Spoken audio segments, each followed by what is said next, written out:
बिस्मिल्लाहिर्रहमानिर्रहीम। अस्सलाम वालेकुम। MTH 104 ठीक है, सेट एंड थ्योरी। आज की वीडियो में मैं आपको बताऊंगी, ठीक है। बहुत ज़्यादा सवाल पूछा जाता है कि MTH 104 की प्रिपरेशन कैसे की जाए, ठीक है। तो मैं आपको बताऊंगी इसकी प्रिपरेशन कैसे करनी है।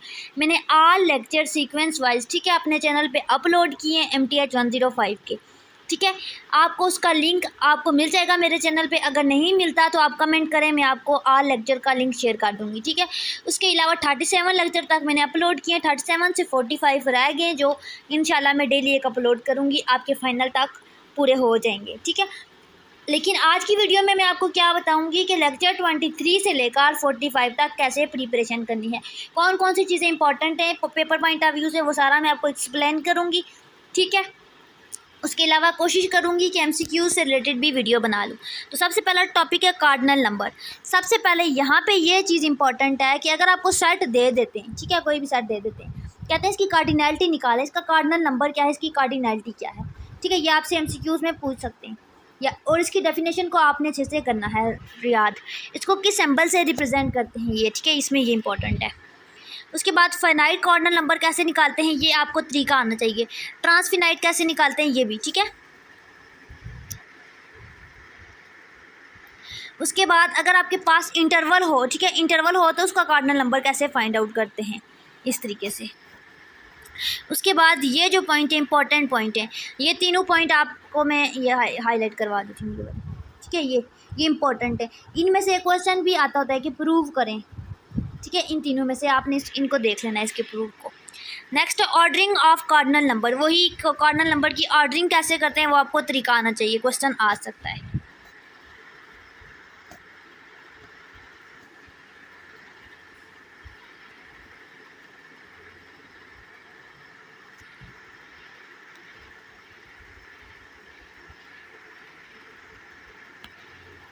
ये थ्योरम आपने देख लेना है, ठीक है। ये आपको प्रूफ पूछ सकते हैं,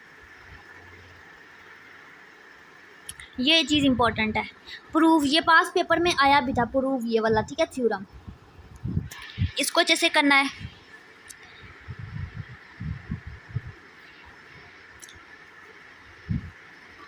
अच्छा, कार्डिनल नंबर की एडिशन कैसे करते हैं, इसकी मल्टीप्लिकेशन कैसे करते हैं, ये दो तरीके आपको आने चाहिए।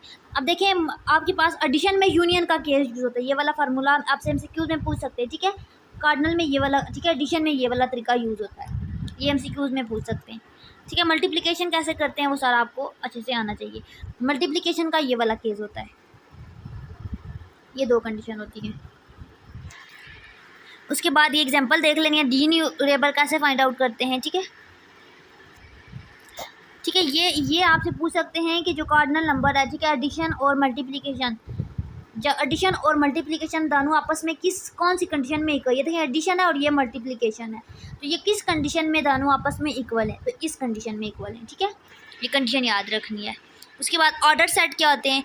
ऑर्डर सेट में आपको पता है 3 प्रॉपर्टी होल्ड करती हैं ये वाली, तो ये आपसे इंपॉर्टेंट है, क्वेश्चन आ सकता है ऑर्डर सेट के बारे में, एग्जांपल आ सकती है, प्रूव करें। तो उसमें आपने 3 चीज़ें प्रूव करनी है, तीनों चीज़ों को प्रूव करके आपने बता देना ये ऑर्डर सेट है, नहीं है तो नहीं है, ठीक है। उसके बाद पार्शियली ऑर्डर सेट क्या होता है, ये MCQs में पूछ सकते हैं। ये लाइन MCQs में आ सकती है, ठीक है। इसका ऑर्डर का, ठीक है, ये वाला पैटर्न होता है। उसकी कंडीशन तीनों आपको ये आपसे पूछ सकते हैं, रिफ्लेक्सिव में क्या होता है, सिमेट्रिक में क्या होता है, ट्रांजिटिव में क्या होता है, इन तीनों की कंडीशन पूछ सकते हैं। इस पूरे पैराग्राफ में बस ये आपसे MCQ में पूछ सकते हैं कि प्रोसीड क्या होता है, स्ट्रिक्टली प्रोसीड कैसे करता है, ठीक है। आप उसे पूछ सकते हैं, ये प्रोसीजर, जैसे ये कंडीशन दे सकते हैं, कह सकते हैं प्रोसीड कर रहा है, स्ट्रिक्टली प्रोसीड कर रहा है, सक्सीड कर रहा है, ठीक है। ये सारी कंडीशन आपको अच्छे से आनी चाहिए।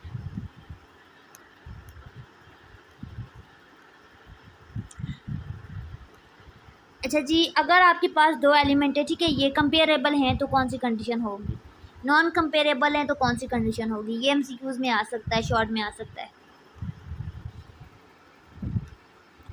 ठीक है। ये वाली डेफिनेशन आ सकती है, ठीक है। ये चीज़ चेन इन एस क्या होता है, डेफिनेशन,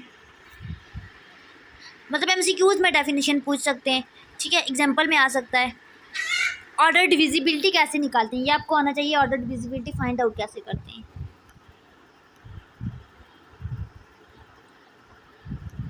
ठीक है। ये एग्जांपल एक दफ़ा देख लेना ऑर्डर डिविजिबिलिटी की।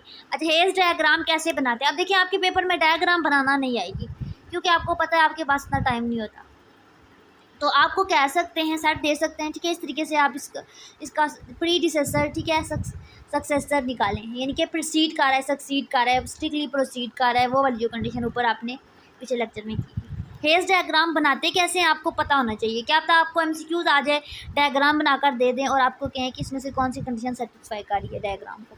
देखिए ये सेट गिवन होगा, उसमें आपने क्या करना होता है, इस तरीके से पहले इसको लिखना होता है, कौन सक्सीड कर रहा है, कौन प्रोसीड कर रहा है, देन आपने डायग्राम बनानी होती है। तो क्या पता आपको कह दें कि ये वाली चीज़ लिखें, ठीक है, या आपको ये चीज़ दे दें तो पूछें कि 2 क्या कर रहा है, 1 के 2 जो है आगे है, यानी कि सक्सीड कर रहा है 1 से, ठीक है, 1 प्रोसीड कर रहा है 2 को, ठीक है। इसका ये मतलब है। ये लेक्चर में मैंने पूरा एक्सप्लेन किया है, आप लेक्चर लोगे तो आपको आइडिया हो जाएगा, ठीक है। अच्छा जी, नेक्स्ट वही रिफ्लेक्सिव ट्रांजिटिव सारी प्रॉपर्टी होल्ड करती हैं, तो ये वो जो कि मैं आपको डिटेल में बता चुकी हूँ। अच्छा, मिनिमल कैसे निकालते हैं, मैक्सिमल कैसे निकालते हैं। इसमें आपको सेट दे सकते हैं या इसकी कंडीशन ये वाली होती है, ठीक है, ये कंडीशन याद रखनी है। और सेट दे सकते हैं, कहते हैं इसका मिनिमल क्या है, इसका मैक्सिमल क्या है, ठीक है। मिनिमल फाइंड आउट करें, मैक्सिमल फाइंड आउट करें, इसकी डेफिनेशन को भी आपने अच्छे से देख लेना है, ठीक है। मैक्सिमल क्या होता है, वही मैक्सिमल की डेफिनेशन देख लेना, इसकी कंडीशन देख लेना, सेट दे सकते हैं, इसमें मिनिमल कैसे निकालते हैं, मैक्सिमल कैसे निकालते हैं, ये मैं आपको सारा बता चुकी हूँ, ठीक है। अच्छा, ज्योमेट्रिक मीनिंग यानी कि इसकी शक्ल बनानी पड़े, इसकी तस्वीर बनानी पड़े, ज्योमेट्री बनानी पड़े, तो हम कैसे इसको कंस्ट्रक्ट करेंगे सारा। आपको क्या पता पेपर में डायग्राम दे दें एमसीक्यूज़ में और कहें कि इसमें से देख के बताएं मिनिमल क्या है, मैक्सिमल क्या है, तो आपको ये आपने ये नहीं सोचना कि डायग्राम इंपॉर्टेंट नहीं है तो नहीं आएगी, ठीक है। डायग्राम आ सकती है एमसीक्यूज़ में, इसलिए आपको पता होना चाहिए कि डायग्राम के अंदर कैसे मिनिमल मैक्सिमल को, ठीक है, देखते हैं। सारा लेक्चर के अंदर मैंने एक्सप्लेन किया हुआ है। फर्स्ट एंड लास्ट एलिमेंट कैसे निकालते हैं सेट का, ये सारा, ये नोट वाला पॉइंट, जो फर्स्ट पॉइंट होता है उसको मिनिमल एलिमेंट कहते हैं और जो लास्ट होता है उसको हम मैक्सिमल एलिमेंट कहते हैं। ये कंडीशन भी याद रखनी है। अच्छा जी, नेक्स्ट है हमारे पास, इस तरह से आपको डायग्राम दे सकते हैं, कह सकते हैं मिनिमल और मैक्सिमल एलिमेंट को फाइंड आउट करो, ठीक है। सुप्रीमम इन्फीमम कैसे फाइंड आउट करते हैं, उसकी कंडीशन क्या होती है, उसकी डेफिनेशन को याद कर लेना है और ये इसकी कंडीशन होती है। इसी तरह इसको आप इस चीज़ से, इस सिंबल से रिप्रेजेंट करते हो, SUP ऑफ A, ठीक है, सेट का सुप्रीमम। लोअर बाउंड भी इन्फीमम होता है और अपर बाउंड सुप्रीमम होता है, ये आपसे एमसीक्यूज में पूछ सकते हैं, ये कंडीशन पूछ सकते हैं, ठीक है। ये वाली कंडीशन होती है इन्फीमम की, लोअर बाउंड की, ठीक है। डेफिनेशन करनी है और उसको रिप्रेजेंट ऐसे करते हैं, बस इसमें यही चीज़ है। अबाव बाउंड क्या होता है, below bounded above bounded below क्या होता है, ये आपसे पूछ सकते हैं, ठीक है, एग्जांपल में भी पूछ सकते हैं। सेट दे सकते हैं, ठीक है, कह सकते हैं हेज डायग्राम, या फिर हेज डायग्राम दे सकते हैं, कह सकते हैं कि इसका ऑर्डर बताएं, ठीक है, इस तरीके से। अच्छा जी, सिमिलर मैपिंग, इसमें ये जो कंडीशन आपने याद रखनी है, ये एमसीक्यूज में पूछ सकते हैं। ये एमसीक्यूज अक्सर आता है कि आपके पास यहाँ पे यूँ सिंबल है ए और बी का, जहाँ पे ए और बी का सिंबल है वही सिंबल फंक्शन का होगा, यूँ है ना तो इस फंक्शन का भी यूँ होगा, अगर ए बी का यूँ होता तो फंक्शन का भी यूँ होता, ठीक है, इस तरीके से।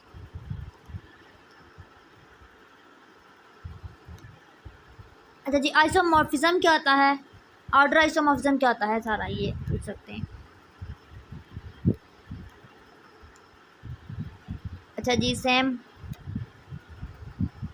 वेल ऑर्डर सेट क्या होता है और इनिशियल सेगमेंट क्या होता है, वही अगर हमारे पास एक ऑर्डर सेट है, ठीक है, उसको वेल ऑर्डर सेट कैसे फाइंड आउट करते हैं सारा, ये इंपॉर्टेंट पॉइंट है। ये जो वेल ऑर्डर सेट होता है वो लीनियरली ऑर्डर होता है, ये एमसीक्यूज में पूछ सकते हैं, ये इंपॉर्टेंट पॉइंट है दो।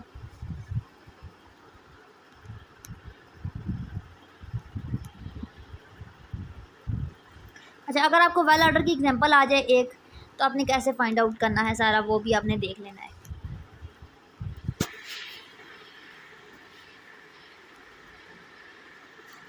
अच्छा, इसमें बस सिंपल सी बात है कि लिमिट एलिमेंट कौन सा एलिमेंट होता है, ये आपको पता होना चाहिए। एक अगर आपको एग्जांपल दे दें उसके अंदर से लिमिट एलिमेंट को कैसे बताओगे कि कौन सा एलिमेंट लिमिट एलिमेंट है। ऑर्डिनल नंबर, वही ऑर्डिनल नंबर का ये वाला ऑर्डर होता है, उसको किसी, ठीक है, स्पेसिफिक हम लोग वर्ड से रिप्रेजेंट करते हैं, ठीक है, इस तरीके से। इस तरीके से हम इसको लिखते हैं कैसे हैं। ऑर्डिनल अगर आपको सेट दे दें और आपको कहें ऑर्डिनल नंबर फाइंड आउट करें, ट्रांसफिनाइट नंबर फाइंड आउट करें, तो आप ये याद रखना है कि जो इनफिनाइट फिनाइट सेट होता है उसका होता है, लेकिन जो इनफिनाइट होता है उसका हम ट्रांसफिनाइट नंबर निकालते हैं। ठीक है, उसके बाद ये जो कंडीशन है ये इम्पोर्टेंट है। अच्छा जी, पी नंबर ये आपसे एमसीक्यू में पूछ सकते हैं। उसके पास बाद ये कह रहे हैं कि अगर दो हमारे पास ऑर्डिनल नंबर आ जाएं, ठीक है, तो इस तरह से दो नंबर, तो ये वाली कंडीशन हो तो उसका क्या मतलब है कि ये हमारे पास क्या है, इनिशियल सेगमेंट है।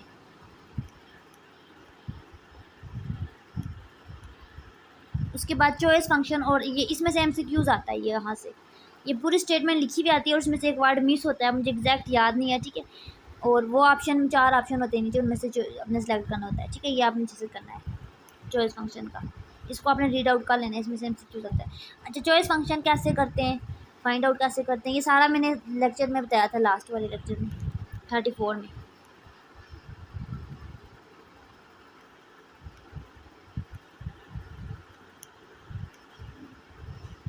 Exam of choice, well ordering theorem. अच्छा, वेल ऑर्डरिंग थ्योरम को आपने अच्छे से एक दफ़ा देख लेना है, इसकी एग्जांपल को देख लेना है, और एंड में हमारे पास ये एमसीक्यू में पूछ सकते हैं कि कौन कौन सी चीज़ें आपस में इक्वल हैं, ये सारी। उसके बाद प्रेपोजिशन एंड कंपाउंड प्रेपोजिशन में से एमसीक्यूज आएंगे। ठीक है, अच्छा जी, प्रेपोजिशन क्या कौन सी स्टेटमेंट होती है, प्रेपोजिशन को फाइंड आउट कैसे करते हैं, इस तरह की एग्जांपल आ सकती है और आपसे पूछ सकते हैं ये प्रेपोजिशन है, कंपाउंड प्रेपोजिशन है। ठीक है, तो सारा आपको पता होगा प्रेपोजिशन क्या होती है, कंपाउंड क्या होता है, ठीक है, ट्रूथ वैल्यू क्या होती है, कैसे निकालते हैं। ठीक है, इसमें से एमसीक्यूज काफ़ी आते हैं, ये लेक्चर बहुत ज़्यादा इंपॉर्टेंट है। जैसे कि ये आपके पास स्टेटमेंट बनी हुई है एक,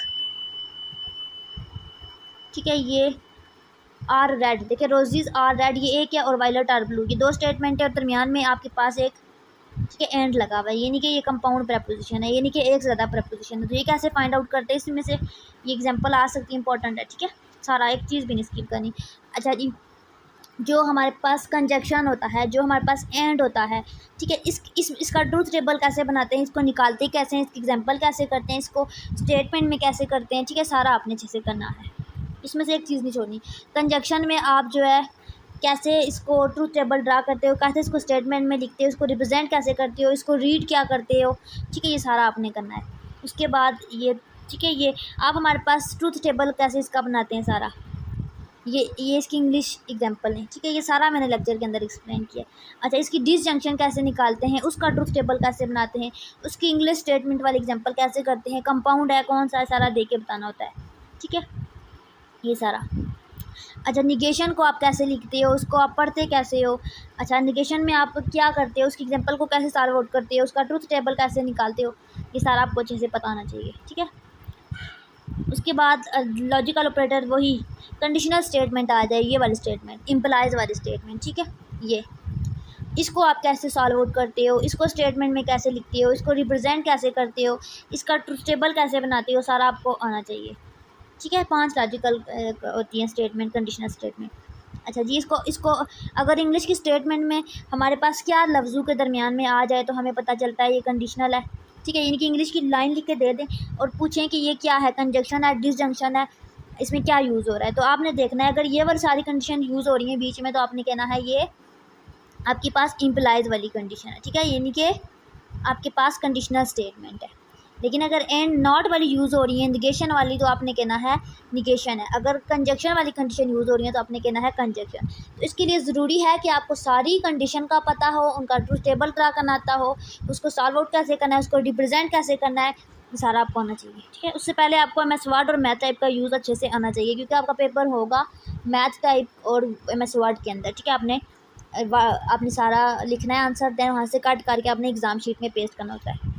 उसके बाद ये चीज़ लॉजिकल इक्विवेलेंट आपने अच्छे से देखना है। ये आपसे एमसीक्यू में पूछ सकते हैं कौन सी चीज़ किसके लॉजिकली इक्विवेलेंट है। ठीक है, अब देखें यहाँ पे ये कैसे निकालते हैं। अगर आपके पास मिक्स आ जाए, यानी कि देखें यहाँ पे आपके पास वी यूज़ हो रहा है, यानी कि कंजक्शन डिसजंक्शन यूज़ हो रही है, यहाँ पे नॉट यूज़ हो रहा है, यानी कि निगेशन यूज़ हो रही है, यानी कि एक ही क्वेश्चन के अंदर डिफरेंट चीज़ें यूज़ हो रही है। निगेशन भी यूज़ हो रहा है, डिसजंक्शन भी यूज़ हो रही है, कंजक्शन भी, इम्प्लाइज भी।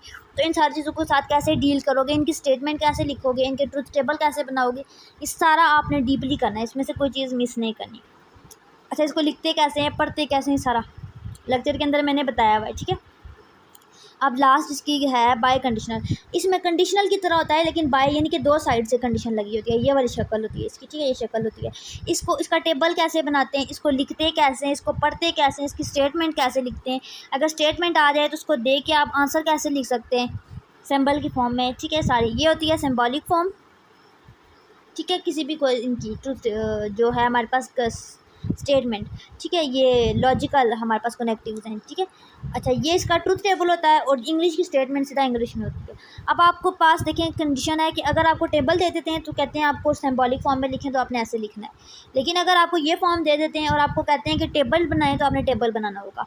लेकिन अगर आपको ये स्टेटमेंट दे देते हैं और कहते हैं कि इंग्लिश स्टेटमेंट लिखें तो आपने इंग्लिश में लिखना होगा। या आपको इंग्लिश स्टेटमेंट दे देते हैं तो कहते हैं आप ट्रूथ टेबल बनाओ तो आपने ये बनाना होगा, ठीक है। ये नहीं कि आपने सारी कंडीशन को समझना है अच्छे से। 5 कनेक्टिव्स हैं और बहुत ही डीपली समझना है अपने, बड़े मज़े से मैंने आपको इजी वे में अपने यूट्यूब पे समझाए हुए हैं, ठीक है। अच्छा जी, कंपाउंड प्रेपोजिशन ये नहीं कि वही बात बता दी है कि अगर आपके पास हैड भी हो, वेल भी हो, निगेशन भी हो, कंजक्शन भी हो, बाय कंजक्शन, बाय कंडीशनल भी हो, ये सारे स्टेटमेंट आ जाएँ एक ही, ठीक है, क्वेश्चन के अंदर, तो मिक्स अप हो जाए, इनके कंपाउंड प्रेपोजिशन मिल जाएँ तो हम उनको कैसे सॉल्व आउट करेंगे, ठीक है। उसका भी तरीका है। ये देखें यहाँ पे क्वेश्चन में, यहाँ ये वाली एग्जांपल है, इसमें देखें डिसजंक्शन यूज़ हो रही है, फिर नेगेशन यूज़ हो रही है, कंडीशनल यूज़ हो रही है और फिर हमारे पास यूज़ हो रही है कंजक्शन यूज़ हो रही है, ठीक है। तो ये सारी चीज़ों को हमने इस तरीके से ट्रूथ टेबल को ड्रा कैसे करना है सारा बताया हुआ है मैंने, ठीक है।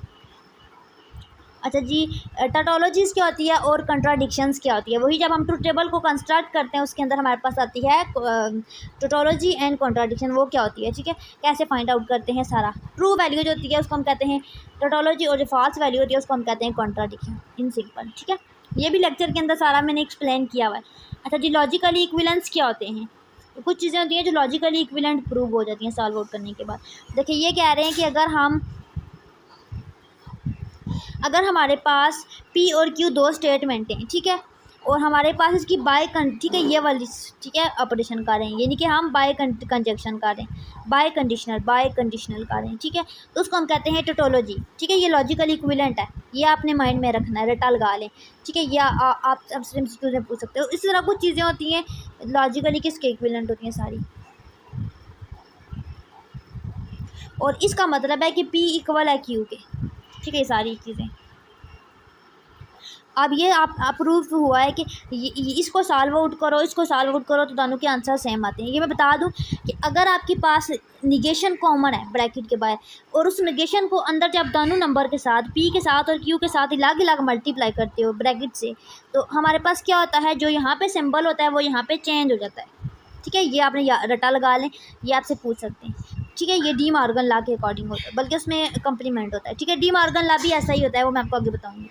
अब ये है कि अगर वी है तो हैट हो जाएगा, अगर हैट है तो वी हो जाएगा। ये नहीं कि जब भी ब्रैकेट के बाहर निगेशन होती है और वो निगेशन अंदर अप्लाई होती है तो हमारे पास सेंटर वाली वैल्यू का सिंबल चेंज करता है। अगर वी है तो हैट हो जाएगा, हैट है तो वी हो जाएगा। कंट्राडिक्शन है तो हमारे पास टोटोलॉजी हो जाएगा, यानी कि ट्रू है तो फॉल्स हो जाएगा, फॉल्स है तो ट्रू हो जाएगा, ठीक है। इस तरीके से अगर कंडीशनल है तो बाय कंडीशनल हो जाएगा, ठीक है, ये चीज़ें। और इन्होंने ये ट्रूथ टेबल ड्रा करके प्रूव किया है कि ये देखें ये और ये आंसर सेम आ गए, यानी कि प्रूव हो गया कि ये लॉजिकल इक्विवेलेंट है। ये देखें इस तरह से आपको क्वेश्चन आएगा अगर आया पॉइंट नंबर का, ठीक है। ये इस तरह से प्रूव करें ये सारी। अब ज़्यादा बड़ी बड़ी चीज़ें आ गई हैं।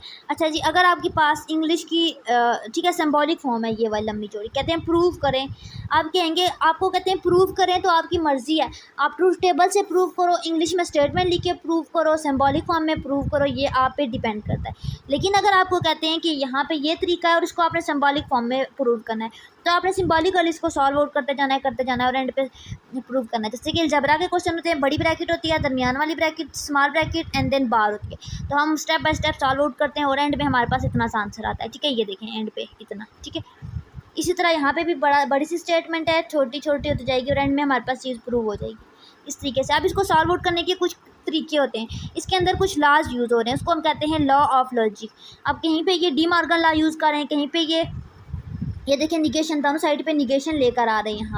यहाँ पे ये इम्प्लाइज था तो ये वी में कन्वर्ट कर रहे हैं, ये वी से हैट में कन्वर्ट कर रहे हैं, ठीक है। ये सारे लॉज यूज़ कर रहे हैं। ये लॉ ऑफ लॉजिक को आपने अच्छे से समझना है, अच्छे से याद करना है, आपके पीछे होंगे लेक्चर के अंदर, ठीक है। अच्छा ये लॉजिकली कुछ चीज़ें इक्विवेलेंट हैं, ठीक है, इनको आपने अच्छे से याद कर समझना है, ये प्रूव आ सकता है। अच्छा, अलजेब्रा ऑफ प्रपोजिशन पढ़नी है और अलजेब्रा, ये ला है, जिन ला की मैं ऊपर बात कर रही थी कि ला को यूज़ किया है, वो ला सारे यहाँ पे हैं, ये सारे ला यहाँ पे हैं, ठीक है। कैसे करने ये मैंने लेक्चर में समझाया हुआ है। अच्छा जी, कंस्ट्रक्टिंग न्यू लॉजिकल इक्विवेलेंस को कंस्ट्रक्ट करना, ये वही चीज़ें कि अगर आपको स्टेटमेंट गिवन है ये चीज़ और कह रहे हैं ये इसके इक्वल है, प्रूव करें, तो आपने ये चीज़ लेनी है और जो ऊपर लाज नहीं आए थे 12-13 उनको यूज़ करते करते सॉल्व आउट करना है और एंड में आपके ने प्रूव कर देना है। अब आपको लॉ ऑफ लॉजिक अप्लाई करना तो समझ आ गया है, लेकिन आपको लॉ ऑफ लॉजिक याद नहीं होंगे तो आपको ये क्वेश्चन करना नहीं आएंगे, ठीक है। आपने उनको अच्छे से करना है, लेक्चर के अंदर मैंने एक्सप्लेन भी किया भाई, सारी वही एग्जाम्पल है लॉ ऑफ लॉजिक से रिलेटेड, ठीक है। अच्छा, कन्वर्स कैसे निकालते हैं, कंट्रापोजिट। अच्छा देखिए, अगर इंग्लिश की एक स्टेटमेंट है ना, उसका कन्वर्स कैसे निकालते हैं, उसका कंट्रापोजिटिव कैसे निकालते हैं, उसका इन्वर्स कैसे निकालते हैं, ठीक है। या ट्रूथ टेबल है, उसका कन्वर्स इन्वर्स कंट्रापोजिटिव कैसे निकालते हैं, या फिर सिंबॉलिक फॉर्म है उसका कैसे निकालते हैं। ये तीनों कंडीशन का आपको अच्छे से आना चाहिए, ये इंपॉर्टेंट है, इसमें से MCQ आता रहता है। जो मैथ 202 है डिस्क्रीट मैथ, उसके मिड से पहले वाले जो लेक्चर है ना उसमें सारा यही चीज़ें हैं। जिसने मैथ 202 पढ़ी है उसके लिए बहुत ज़्यादा आसान है, ये होता है कन्वर्स। अच्छा देखिए, मैं अभी आपको एक्सप्लेन नहीं कर रही कन्वर्स क्या होता है, क्योंकि टाइम शॉर्ट है, मैंने पूरे 45 लेक्चर एक्सप्लेन करने।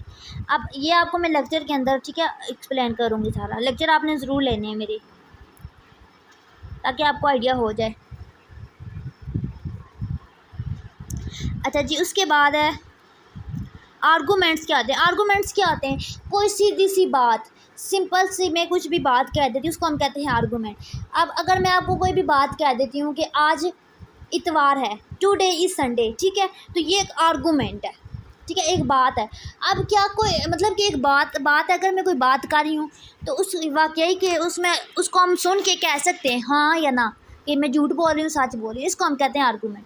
जैसे कि मैं कहती हूँ आज संडे है, ठीक है, तो आप कह सकते हो यस या नो, है तो ठीक नहीं तो नहीं, ठीक है, इसको हम कहते हैं आर्गूमेंट। लेकिन मैं कहती हूँ क्लोज द डोर, दरवाजे को बंद करो, ठीक है, ये मैं दरवाजे को बंद करने का ऑर्डर दे रही हूँ, मैं ये नहीं कह रही कि ये आर्गूमेंट है, ये आर्गूमेंट नहीं है, ठीक है। तो इस तरह से आर्गूमेंट होते हैं और आर्गूमेंट्स को आपने बताना है वैलिड है या इनवैलिड है। अब देखें, अगर बात में सच बोल रही हूँ तो वो वैलिड है, अगर बात में गलत कर रही हूँ तो वो इनवैलिड है। इसी तरह मैथ के क्वेश्चन है उनको सॉल्व आउट करना है और उसका आंसर वही हो जो कंडीशन है, तो आपने कहना है वैलिड है, यानी कि वही सच्ची बात है, जो क्वेश्चन में था वही चीज़ प्रूव हो गया। लेकिन अगर वो चीज़ नहीं है, उसे हट किया, तो आपने कहना है इन। अच्छा, ये आपके पास डेफिनेशन है, इस डेफिनेशन को आपने अच्छे से करना है। आपको शॉर्टकट बता दिया है कि बात सच है तो वैलिड है। अगर ये कह रहे हैं कि अगर आपके पास एक स्टेटमेंट है पी, ठीक है, P implies Q, solve out करो, ठीक है, तो आपके पास आंसर इस तरह से आए। अगर इसको आपने सॉल्व आउट करना है सिंपली, अगर तो बात सच है तो आपने कहना है वैलिड है, अगर झूठ है तो इनवैलिड है, ठीक है, ये इंपॉर्टेंट है। वैलिड इनवैलिड तरीका वही है जो पीछे वाले लेक्चर में आपने किया वही। अब ये इंग्लिश के कुछ स्टेटमेंट हैं, ठीक है, इसको आपने रीड आउट करके बताना है कि ये वैलिड है या इनवैलिड है, ठीक है, सारी एग्जाम्पल है, ये को आइडिया हो जाएगा, इंपॉर्टेंट है, ठीक है। अच्छा, ये कुछ रूल्स हैं, इन रूल्स को आपने याद करना है, कौन सी चीज़ किसके इक्वल है, ठीक है। और ये इस रूल में ये चीज़ जो है, ठीक है, यहाँ पे यूज़ है P divided by P V Q. अब पी इंप्लाइज कर रहा है पी वी क्यू को, और ये हमारे पास टोटोलॉजी है, यानी कि इसको सॉल्व आउट करके आंसर ट्रू आता है। और ये हमारे पास क्या है, एडिशन है, ठीक है, ये सिंप्लीफिकेशन है, ठीक है, ये इंजेक्शन। अच्छा, वही इनवैलिड वैलिड देखना है आपने, वही एग्जाम्पल है। प्रेपोजिशनल फंक्शन क्या होते हैं, ठीक है, इसमें से हम लोग कैसे देखते हैं ट्रू फॉल्स, ये पता हो बस इसमें। अच्छा जी, ट्रूथ सेट की डोमेन कैसे निकालते हैं, डोमेन के लिए ये वाली कंडीशन है, ठीक है, ये आपको पता हो। इसको रिप्रेजेंट कैसे करते हैं, बस ये चीज़ पता हो। देखिए, कह रहे हैं कि अगर हमारे पास ये एक स्टेटमेंट है, ठीक है, तो हमारे बताना है इसकी ट्रूथ वैल्यू क्या है, पी की और पी लेमन की, यानी कि ऑरेंज की क्या है और लेमन की क्या है, ठीक है, सारा ये एक एग्जाम्पल है, इसको सॉल्व आउट करके आपने ट्रूथ वैल्यू निकाली है, वही वैलिड इनवैलिड इसी में आ जाता है, ठीक है। सारी वही एग्जाम्पल बार बार दे रही, इसमें से आएगा क्वेश्चन, आपने अच्छे से करना है। ये जो टॉपिक है ना 5 का, conditional, bye conditional, conjunction, disjunction, valid invalid, इसमें से कुछ ना कुछ ज़रूर आएगा, ठीक है, MCQs वगैरह। अच्छा, क्वांटिफायर और यूनिवर्सल क्वांटिफायर क्या होता है, इसको बस थोड़ा समझ लेना, इसकी डेफिनेशन कर लेना और इसकी एग्जांपल अगर आ जाए तो कैसे सॉल्व आउट करते हैं, बस ये ज़्यादा इंग्लिश पढ़ने की जरूरत नहीं है। अच्छा, प्रपोजिशन क्या होती है, वही प्रपोजिशन को, वही कोई भी बात प्रपोजिशन उसको देख के कहें कि झूठा सच है, उसको हम कहते हैं प्रपोजिशन। तो अब कह रहे हैं कि ये ट्रू है, ट्रू का एग्जांपल है n+8 ग्रेटर देन, कह रहे हैं कि अगर n+8 है, यानी कि n गिनती का कोई नंबर है, +2 करें तो आंसर जो भी आएगा वो होगा ग्रेटर देन 8, यानी कि 8 से बड़ा जवाब आएगा। कोई भी नंबर लेना है तो प्रूव करना है, तो पी, अब नंबर कौन सा लेना है, पी लेना है, यानी कि पॉजिटिव नंबर लेना है। या उन्होंने कहा कि ऊपर तो कहा था कि x छोटा होगा 2 से, यानी कि 2 से छोटा छोटा आंसर होगा, लेकिन हमारे पास आंसर 3 आ गया, यानी कि 2 से बड़ा आ गया। तो कह रहे हैं कि हमने ऊपर जो बात कही है वो गलत बात बोली है, तो फॉल्स प्रपोजिशन है, इनवैलिड प्रपोजिशन है। ठीक है, इसको रीड आउट करना है बस। कैसे फाइंड आउट करते हैं, इसमें ट्रू फॉल्स का होता है सारा यही। अच्छा, निगेशन कैसे निकालते हैं इसकी सारा, इंडक्शन। अच्छा, इंडक्शन के जो प्रूफ होते हैं वो बहुत ज़्यादा सिंपल सा है बस। मेथड ऑफ प्रूफिंग, इसमें 2 मेथड होते हैं, एक डायरेक्ट प्रूफ करना और एक इनडायरेक्ट तरीके से। डायरेक्ट प्रूफ कैसे करते हैं, इनडायरेक्ट प्रूफ कैसे करते हैं, सारा लेक्चर के अंदर मैं बताऊंगी। ठीक है, लेक्चर आपने लेने हैं बस। यहाँ पे ये देखिए स्लाइड खत्म हो गई है, 505 पेजेस की स्लाइड थी।